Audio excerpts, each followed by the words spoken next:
It is dark. You are likely to trip on fragments of silicon.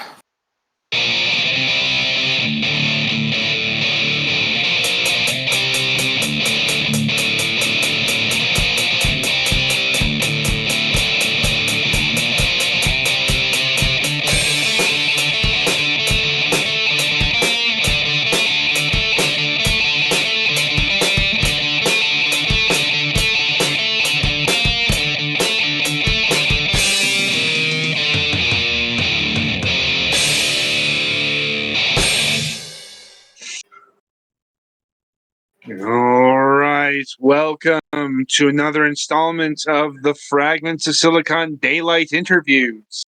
Joining us this week is Kosala Kos Ubaya Sekera of Works Games, or is it WRKS?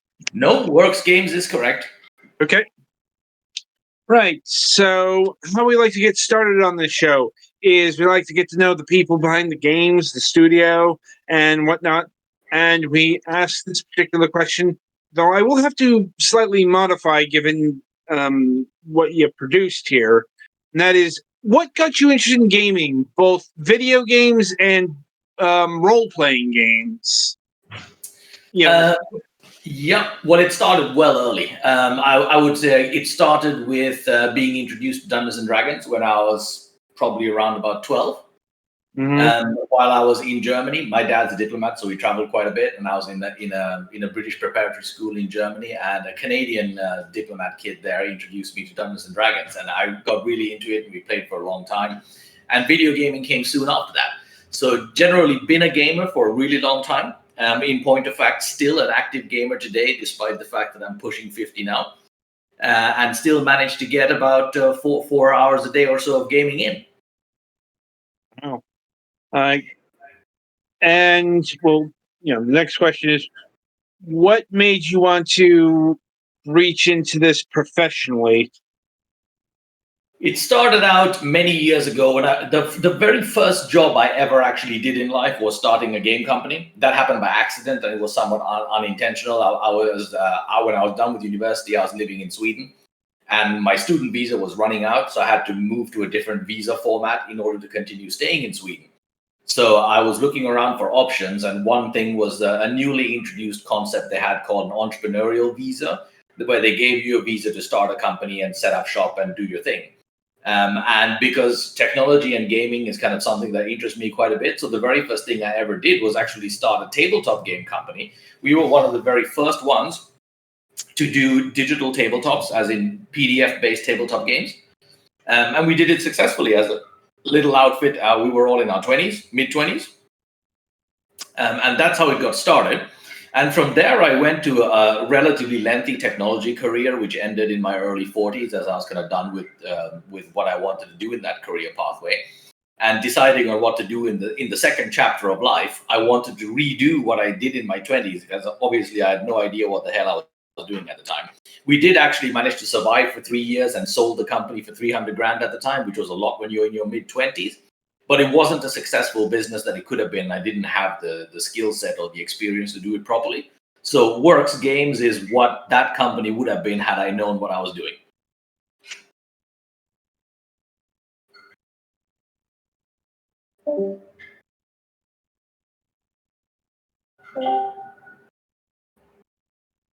Yeah, hello? Yep, I hear you, Adam. Okay, yeah, weird. I got cut off there. Anyway, what sort of video game experience did you have before Works Games, if any? In the industry, none whatsoever. So this is your first go around then? The first go at a video game-based company, yeah. So the game we launched now was not our first video game; it was our second one. We launched the first one in 2019, but this is definitely my first go as in the video game industry as a professional. Okay. So what was your first title? The first title was called Blood Bond Into the Shroud. That was a disaster. It was launched in 2019 on Steam, where it now no longer exists because it didn't sell on Steam. It was a game where we were when we started the company, we had kind of a lot of experts and consultants working with us to kind of help us frame the company properly and do things correctly. However, a lot has changed in the game industry since those guys were professionals and they got a lot of the advice wrong. We also did a lot of stuff wrong. We overspent on the game, overspent on marketing before testing properly where our audience was. Because that was a game set in our Viking IP, so I automatically assumed that meant that Europe would be our primary market. And therefore, we did all of our effort and all of our marketing in Europe. That turned out to not even remotely be the case. Japan and Russia, this was before the Ukraine war situation, turned out to be our biggest markets, but we discovered that too late and had already overspent in the wrong markets. So we eventually recovered some of the money in Russia and Japan, where it did reasonably well, but we had already overspent too much in the Western markets, and the game didn't ever make a profit. That is unfortunate, but I suppose a lesson learned. Indeed, it was a very important lesson learned. And since then, we've actually been working quite hard at acquiring our own knowledge and our own understanding about the industry. And that has worked out a great deal better for us. And we also discovered in the 2 years since then that our primary market is actually in Asia. And whereas for our tabletop role-playing games, our primary market is the United States, where we sell a good 90% of our games. For the video game market, we're very much an Asia-focused publisher, and our games are only coming out in China, Japan, and Korea over the next 2 to 3 years. Okay, that's an interesting split. Nothing else. It is indeed. It happened quite by accident. We discovered by accident that our audience was in Asia. I don't know what caused it, to be honest. Maybe it's because I'm the one designing the games and some subconscious element has landed there, or our visual style or art style is appealing to Asian gamers. We don't know. All of our pre-launch marketing we've done on Shinobi Rising plus the next 2 games are massively indicating Asia as the primary market. And our games are now also signed up for exclusive deals with Smilegate. If you're familiar with the Lost Ark people, Smilegate, Korean company, massive one. They are actually our distributor and publisher of games from now on for the next 2 games. So they have global exclusivity on our upcoming 2 titles. So they're coming out primarily in Korea for the first year and then moving into Japan and China after that. Yeah. It's very interesting. But I suppose an exception to that is Katana-Ra Shinobi Rising. Yeah, indeed. Not too much of an exception. That also play tested most aggressively in Japan, favorably to us. However, that is a highly complicated and very niche title. And when I was done with the development of it, I didn't feel I had nailed all the elements, but I had kind of taken it as far as I could go from a game design perspective without getting some good player, consumer feedback. So that actually did launch on Steam as a soft launch in April, and we've been fine-tuning the game for a month and a half with the Steam community, and their feedback, as per usual, has been invaluable, along with the feedback of the curators that have gotten involved. And the game's gotten quite a bit more polished and better as a result of that. So we're now done with that exercise. It'll continue to be on Steam, and we'll continue to support the game on Steam, but the launch in Korea begins on the 1st of August. Is that happening on consoles? Is that still Steam? No, it's not Steam. No, it's not Steam. It is PC, but it's not Steam. Korea, Japan, and China all have local Steam equivalents. In Korea, it's going to be launching on a platform called Stove, which is owned by Smilegate, and it's a Steam competitor, if you will. In the Asian market, Steam is there, but it is not by any means the most common place for people to buy PC titles. You kind of, country by country, you kind of need to make deals with local partners and local stores to get games out in sufficient quantity. You can launch through Steam in those countries, but you won't sell as much as if you do the local deals. Duly noted. Gotta admit, these are markets that we are not terribly versed in, so. Yeah, it's a very Asia is a very fragmented market. There's no gatekeeper. There's no primary outlet. There are over 1,000 game stores that sell digital PC and mobile game titles across Asia. China is there's still quite a lot of Steam consumers in China, but if you're a Chinese person buying on Steam, you're essentially breaking the law. So we have intentionally avoided trying to use Steam as a platform in China because that's it doesn't fit within regulations, and we don't really want to have our first market entry in such a big market be done in a way that's not legal. So we're actually doing a mobile version of this game in China because the PC game didn't test very well. Mobile games are on an upswing again since COVID in China. So we're actually doing a free-to-play mobile version of this game in China later on in the year with our Chinese partner. Okay. And who's handling things in Japan? Is that still Smilegate? No, Japan is handled for us by DMM Games, which is they have a store which is by far and away the largest PC digital store in Japan. And DMM Games are a huge organization, of which video games is one of their verticals. But they're handling our Japan distribution. Okay. Okay, with that sorted, I suppose we should get into the game itself. But, well, the thing is, there are two games to be talked about here. Because Katana-Ra Shinobi Rising is based off of the Katana-Ra RPG. Correct. Which you also have created. This is posing all sorts of questions I have here. I'm like, Yep. Well, first I want Galix, is there anything you want to ask about the RPG since you're our RPG guy, like pen and paper stuff?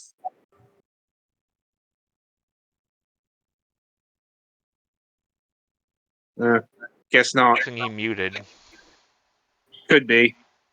Or he could be doing something. Well, he had his chance. Anyway, so what's the process of adapting a pen and paper RPG to the digital landscape? Yep. So we are a very focused sort of game developer, kind of odd for a small outfit. Right from the beginning, we're an IP-focused developer. So we have our three primary IPs. Jordanheim is the Viking-themed one. Katana-Ra is the Japanese cyberpunk one. And are already announced, but there are no games out yet, is Native Land is our third one, which I'm not going to talk about too much here because we haven't done any public announcements of the details. So Katana-Ra, everything starts out as a tabletop setting. We have a team that works, a very, very experienced team in tabletop that works on our tabletop game settings, and that sets the foundation of the lore, the mechanics, the stories of how, of how that universe works. So whenever we do anything, whether it's a video game, a non-interactive piece, a comic, whatever it might be, we stay in canon. And we maintain integrity of the lore everywhere where we interact with this IP. So generally, a video game does not come out in a universe unless we are really pretty far down the line with the lore development, and that usually happens in the core rulebook, which is the main setting and rulebook for the RPG coming out. So the Katana-Ra core rulebook is actually coming to stores at the end of August. It was done in development pretty much at the start of this year, and we'll be getting ready for printing and distribution. And our role-playing games are distributed in retail, and we have very, very good Western market-wide retail distribution. You can buy our games from pretty much any major and even most minor game stores or anywhere game books are sold, including the big ones. So the Katana-Ra core rulebook is actually our most successful role-playing game book so far. It broke even in pre-orders, and the game isn't even out yet. So from that came the rule set that the video games are built out of. And Shinobi Rising is a very small game that was designed to introduce. Yeah. Shall I continue? Yes. So the Shinobi Rising game is basically a very small prequel title to introduce the very layered and dynamic character of Jin, who is the main character. He's going to be the main character in a bigger title down the line, but we kind of wanted to do a smaller title to introduce the universe along with the character to the gamers, while we wait for the bigger game to come out in the next couple of years. So that's kind of the flow. The tabletop games always come first, the settings come first, and from there come the video games. Okay, and I suppose I should ask, how big of an outfit are you? Is Works Games? Yeah, that's a good question. So we're 12 people, but it's 6 full-time equivalent roles. It's a fully remote, fully freelancer outfit. Everybody's very experienced, so we do punch well above the output weight you'd expect from a team that's this small. It does occasionally swell up to about 24 people in size, depending on how many projects we're running at any given time. But the core team is 6 full-time equivalents that are always there and always on the payroll. And then we add people as we need on projects, depending on how many projects are funded and running. Okay. And how many people worked on Shinobi Rising here? I was the solo developer on Shinobi Rising. I was then backed up by the story team, which is one person who wrote the overarching storyline, and then music and sound came from a different member of the team, one of our core freelancers in the US. It was a 4-person team working on Shinobi Rising in total, with me as the solo developer. Okay. And did you handle the first game? The first game, that was literally a solo developer affair, because in those days we were 3 people, 4 people or so. Back when the company started in 2017, that was a mistake on many levels. It was a first game mistake on many levels. It was too large a scope for a solo developer, and I was in the early days of also understanding how Unreal Engine worked and how to work in it. So considering the fact that there were a lot of firsts happening at that time, it was overscoped as a game. Whereas today, it's still fairly unusual for us to do like single developer games. This is a very, very small game. But we generally have no more than 2 to 3 developers on a title. It tends to be a small, highly skilled team rather than a large team. Duly noted. And that also sounds like a bit of a baptism by fire.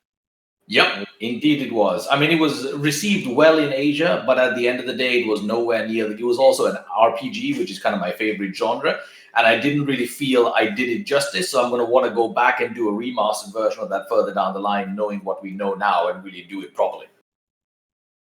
I mean, if that works out for you. Yeah, we will find out. Anyway, getting back to Shinobi Rising here. So this is also a fairly, unique sort of how do I put this? Adaptation of an RPG in that it's not really an RPG. Yes, this is correct. The setting is based off the Katana-Ra RPG, but this game is not an RPG. Yeah. How would you describe this as it's a tough one to describe. This is a highly niche product. To begin with, I'd say it's a stealth-focused game.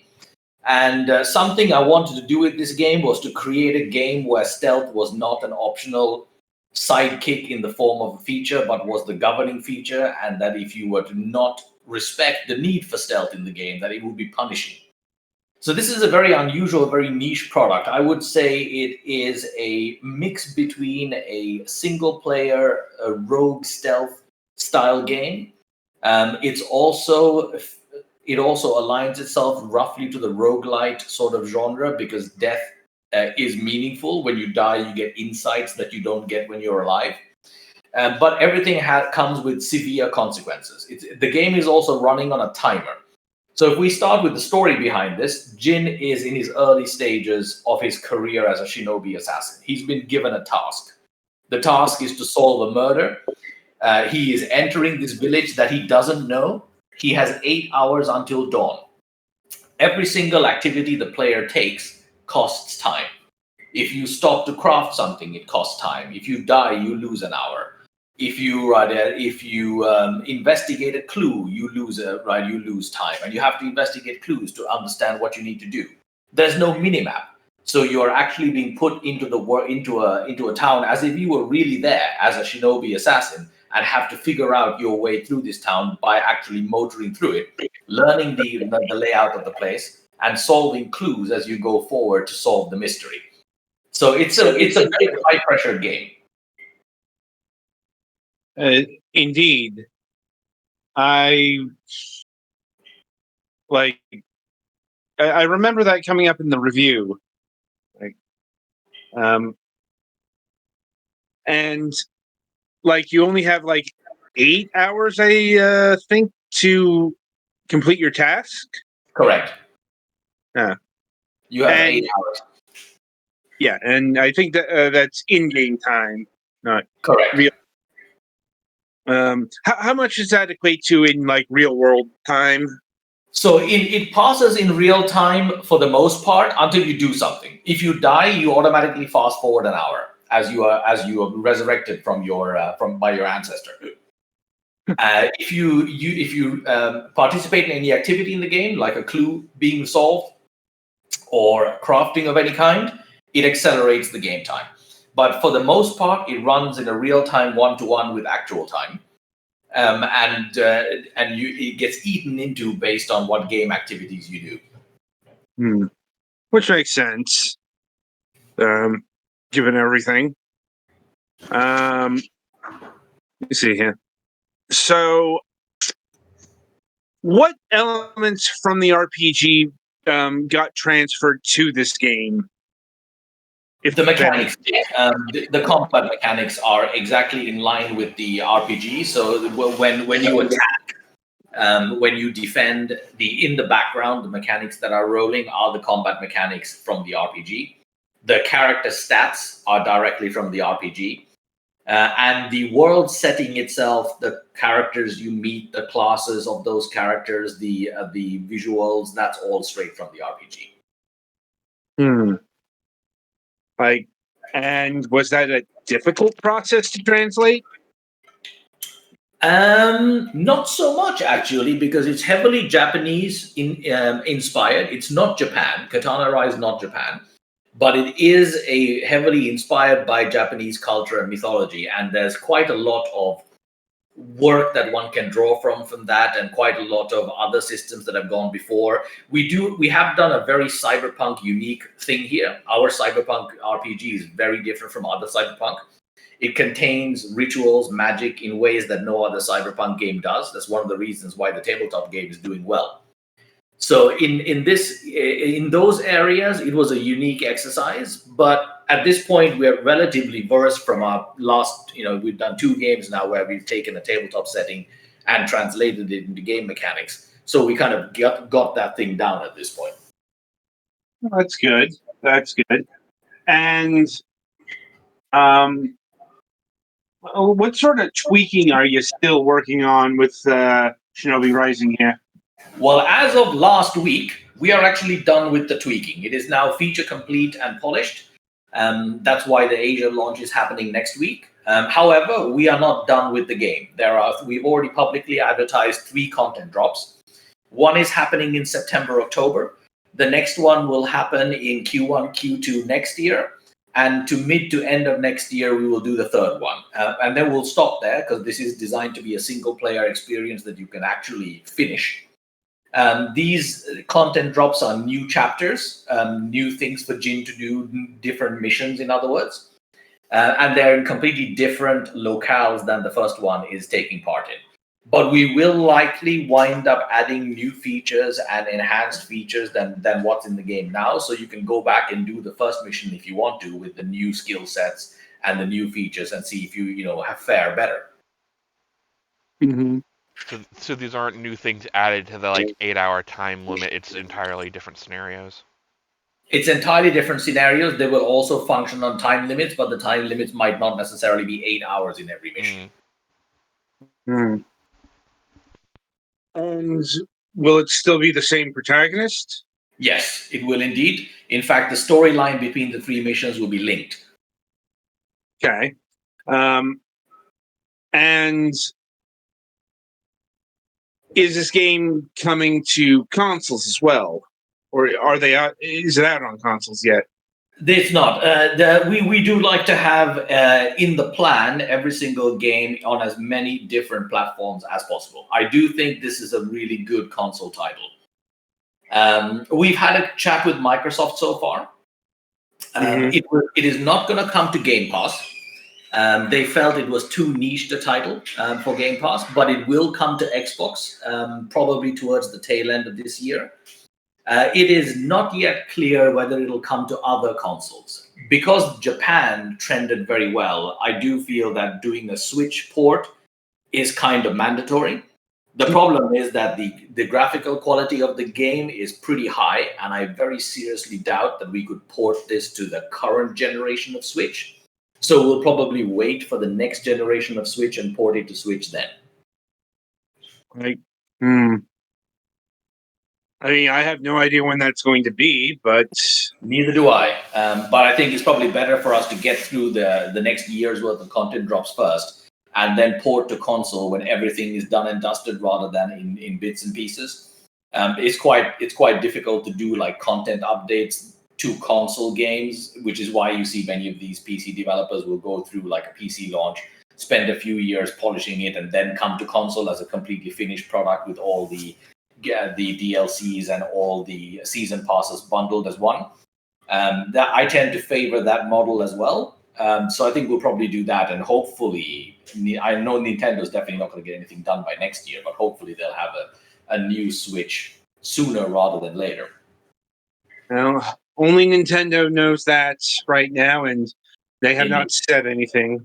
No, they haven't, and it's still selling extremely well. I mean, the Switch sold more this year than it did during launch year, so there's no reason for them to come out with anything new. Yep.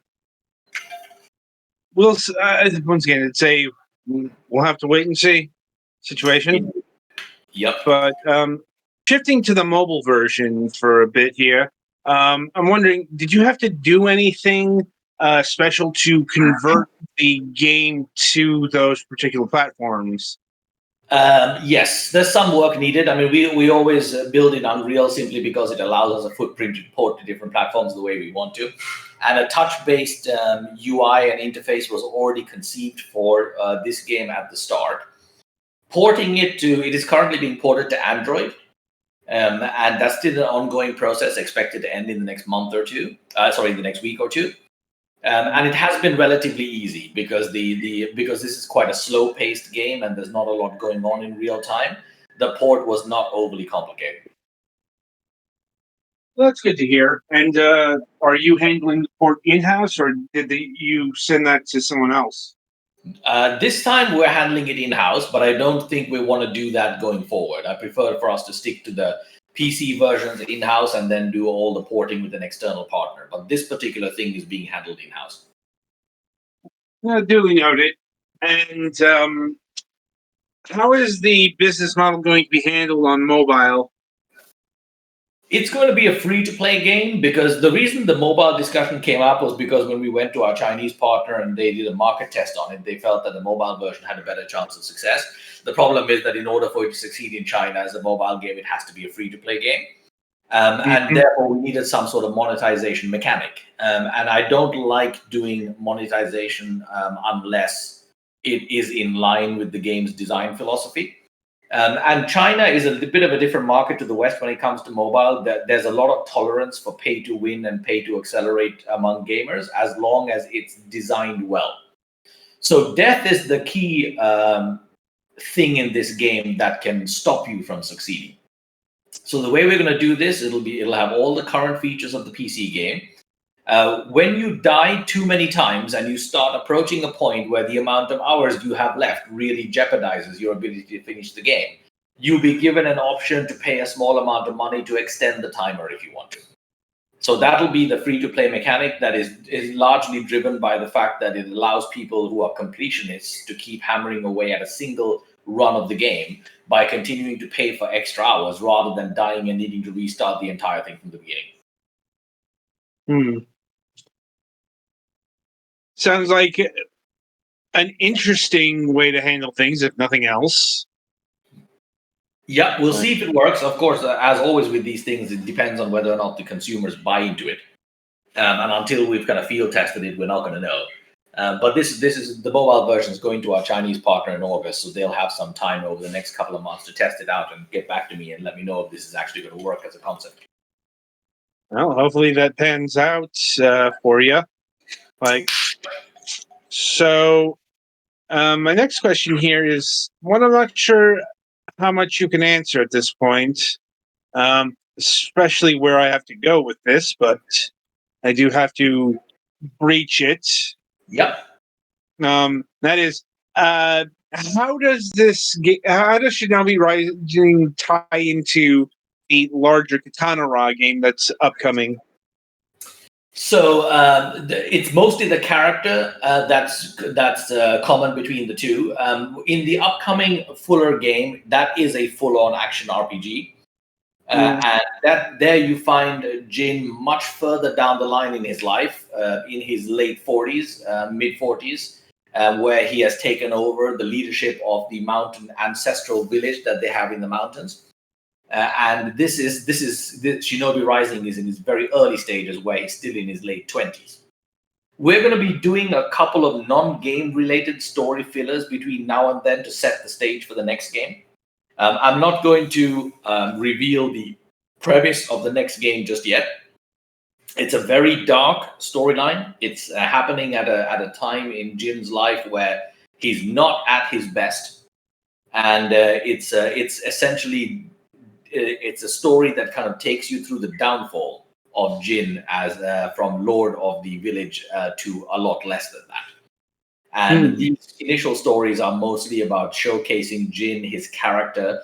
By nature, Jin's an extremely arrogant character, and you can see that in Shinobi Rising. It's reflected in a game feature we call Ego, where every single time Jin successfully kills someone, his ego rises. And it gets to a point where that arrogance is beneficial, greater damage, greater efficiency of striking. But it also crosses a point where overconfidence happens, and then you miss more.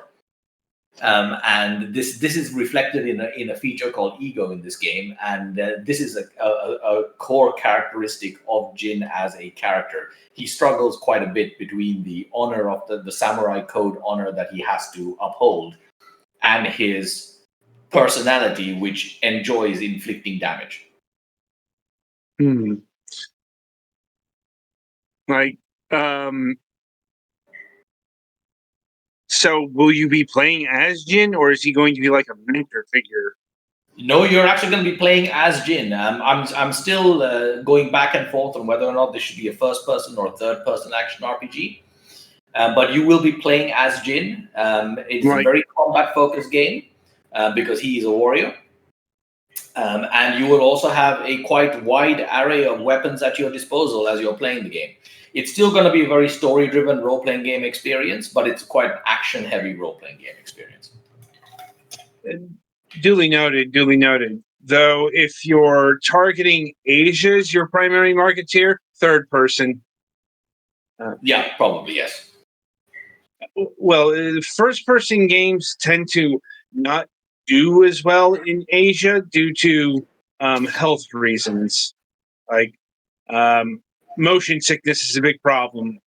Yeah, I would agree. I tend to myself prefer the third person as well to first person in these kind of games.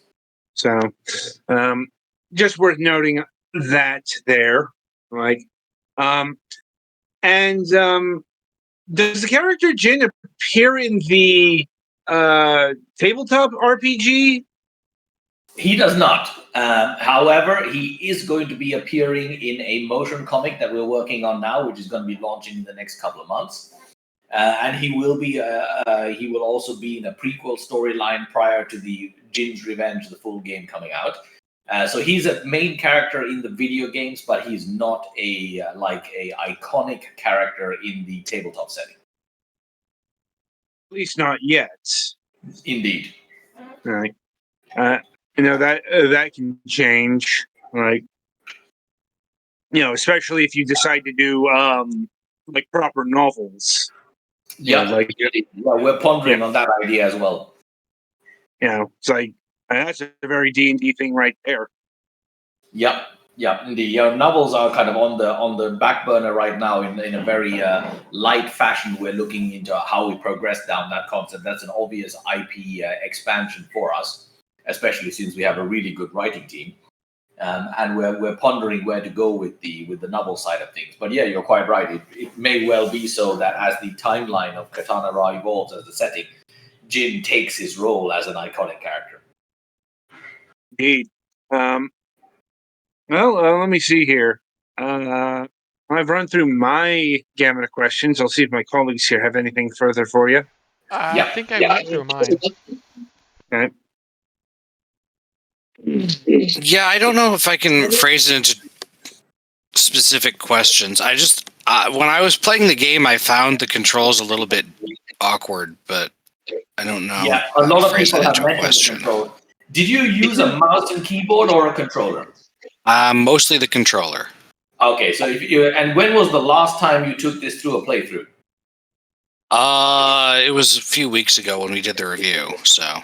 Oh yeah, okay, yes. The controller has gone through quite a significant amount of improvement. You should find that the current build that's on Steam now, which was patched a couple of weeks ago, the last patch, certainly improves the controller situation.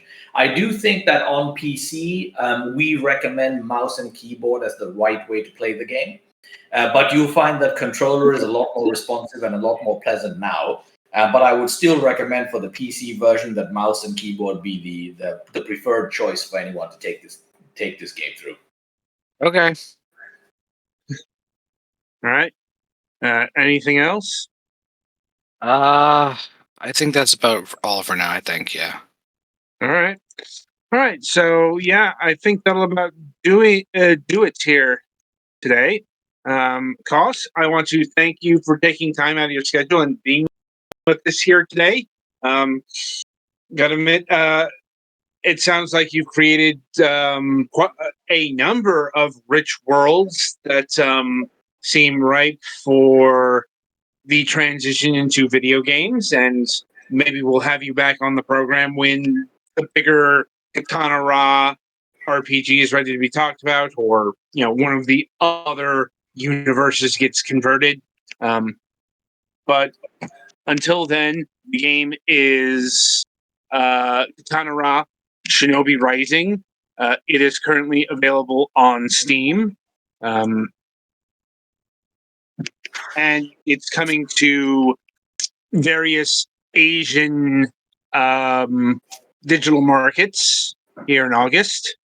But you can pick it up now in the West for $19.99. So be sure to pick it up today. Right. So yeah, that'll about do it for this installment of Fragments of Silicon. Be sure to join us on the Sunday reviews. And until then, I shall wish you good gaming. Sensational. Thank you for having me.